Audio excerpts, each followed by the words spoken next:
বলিউডের রূপালী পর্দার এক উজ্জ্বল নক্ষত্র প্রীতি জিন্তা, যার হাস্যোজ্জ্বল মুখ, সাহসী মনোভাব এবং পর্দার অসাধারণ উপস্থিতি সবকিছুই তাকে আলাদা করে তোলে।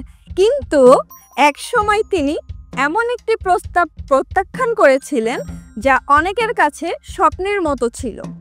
2011 সালে বলিউডের কিংবদন্তি পরিচালক কামাল আমরোহী, যিনি মহল ও পাকিজার মতো কাল্পনিক চরিত্রের জনক, 600 কোটি টাকার বিশাল সম্পত্তি তার বড় ছেলে শানদার আমরোহী মাধ্যমে প্রীতি জিন্তার নামে লিখে দেওয়ার ঘোষণা দেন।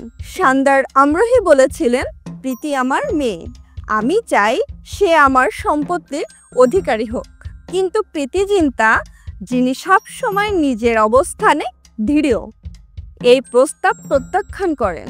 তিনি স্পষ্টভাবে জানান, কেউ আমাকে দত্তক নেননি বা আমার নামে কোনো উইল করেনি। আমি শানদার আমরোহীর সাহায্য করেছি তার কঠিন সময়, কিন্তু আমার জীবনে আমার বাবার স্থান কেউ নিতে পারে না। এই ঘটনা মিডিয়ার ব্যাপক আলোড়ন সৃষ্টি করে। অনেকেই প্রীতির এই সিদ্ধান্তকে সাহসী ও নৈতিকতার প্রতীক হিসাবে দেখেন। শানদার আমরোহী তার সিদ্ধান্তে পরিবর্তন আনেননি এবং বলেন, আমি প্রীতিকে কিছু দেব না, আমি এখনো মরিনি, যখন মনে হবে তখন উইল করব।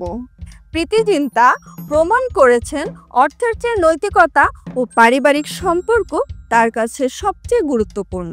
তার এই সিদ্ধান্ত বলিউডের জন্য একটি শিক্ষা। এই ছিল প্রীতি জিন্তার সাহসী সিদ্ধান্তের গল্প।